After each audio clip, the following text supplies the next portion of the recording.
In section 9.2, we're going to start talking about something that are called matrices, or a matrix is the singular, matrice is the plural, and it's basically a box of numbers or information. In math classes, it's normally going to be numbers or variables. You actually do see matrices a lot in computer programming. They're a good way of storing information. And the idea is you'll have little entries, and this would be a good example of 1, 2, 3, 4, 5, 6, 7, 8. So this is a matrix holding the numbers 1 through 8. And basically the idea with the matrix is you have rows and you have columns.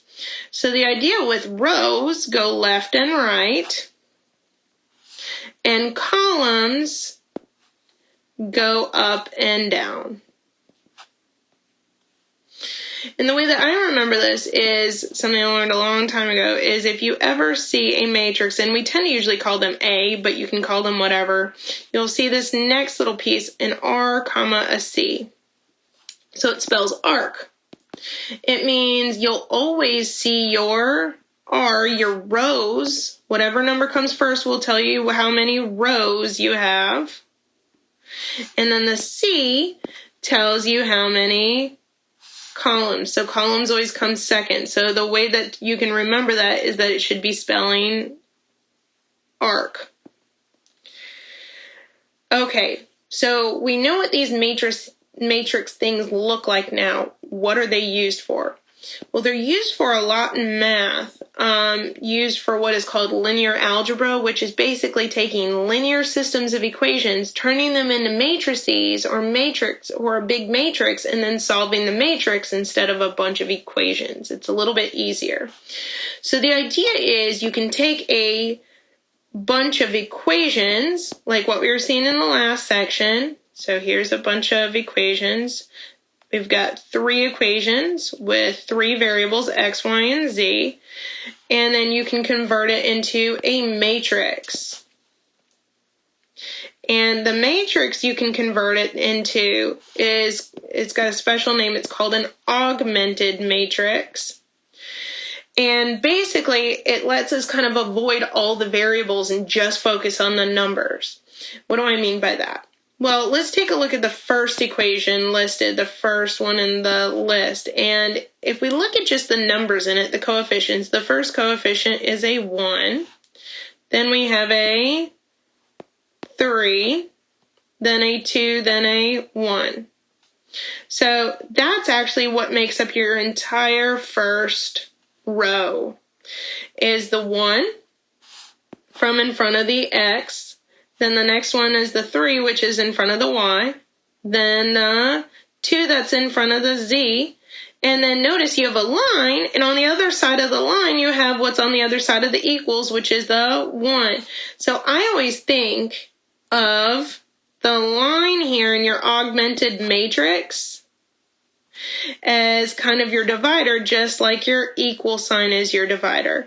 All your variables go on the left-hand side, the variable coefficients, and your regular numbers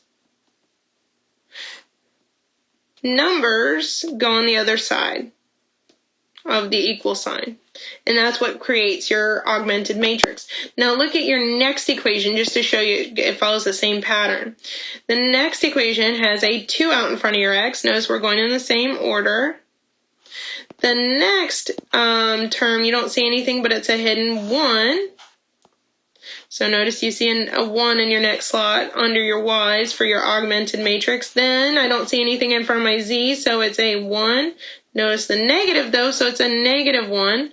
And then on the other side we have a 2. So that's why you see a 2 on the other side of the line in your augmented matrix. And then your last line here is your, your x plus y plus z equals 2. Notice all those coefficients of x, y, and z are all positive 1s. That's why you have only positive 1s on that row. And on the other side, you have a 2, which is why you have a 2 on the other side. So right now, we just want to focus in on not what do you do with these augmented matrices, but how do you write them up? So let's take a look at an example. Let's take a look at this first example and see if we can turn it into an augmented matrix. Well, from the augmented matrix we just saw, we noticed all the variables in the original equation were on one side, and then the regular numbers were on the other. So on this first example, we have a problem. It's a small problem, is that all our regular numbers are on the side with the variables. We don't want that, so we want to move them all over. So if I want to move the positive 4 that's on the first one, I'll move it over with a negative 4. And the next equation has a negative 7, so I'll move that over by adding 7. So that will become a positive 7 on the other side. And same thing with the last one. We've got a negative 7. We'll move it over by adding 7 to the other side. Once you've got it set up like this, where the variables are one side and the regular numbers are on the other side, we can go ahead and do our augmented matrix. So let's go ahead and try to do that. Best you can, 2 big brackets. So you always start with your first variable first, which is the coefficients in front of your x's. I always think of the first column as your x line, which is we've got our coefficients are 4, 3, and 5. Now I'll go after the y line. So let's see the y line and its coefficients.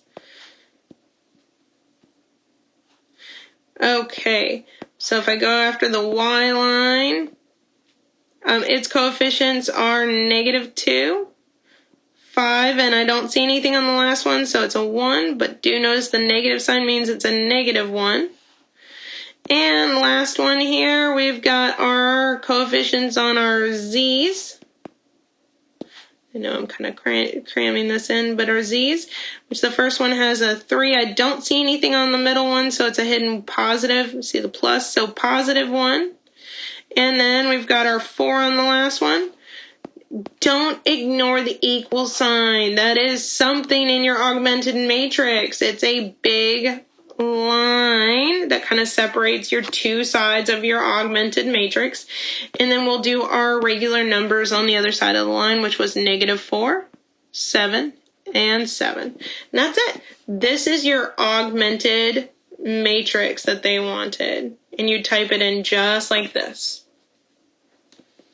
Now the question is, now that we understand how to write the augmented matrix, can we also work in reverse? Meaning, can I take an entire row of each row of this augmented matrix and turn it into an equation?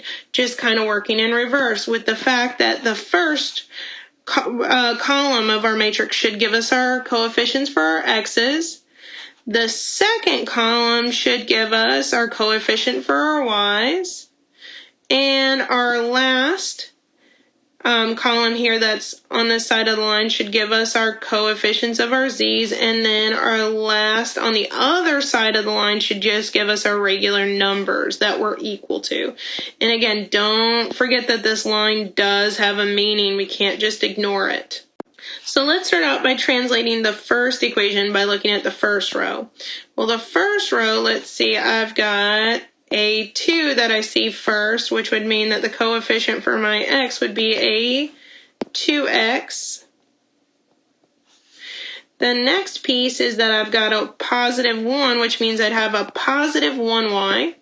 So to write that, I can just write a positive or plus y.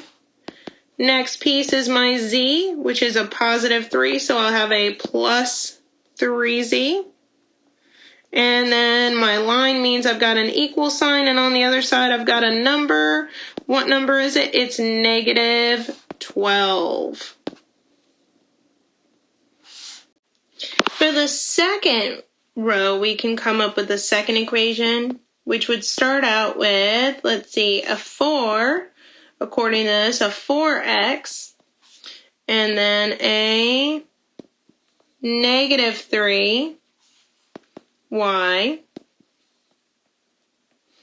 and then notice they do have a 0 for the z term, which means that there won't be a z term. So I can jump right to the equal sign from the line. And then lastly, so I can do my equal sign, from the line, and then my number on the other side will be, according to this, 10. And that'll be my second equation. My third equation, going straight across, will come from, let's see, starting with our first coefficient will be a 5x. Notice this next piece, because there's a 0, means that there won't be a y. And then the next piece is a -4, so we'll have a -4z. Then we have our line, which means we'll have an equal sign. Equals what? Well, what's on the other side is a -11. So our last equation will end out with a -11. And those are the three equations that would have created this augmented matrix. The next thing we'll talk about is, now what do we do with these matrices once we have them?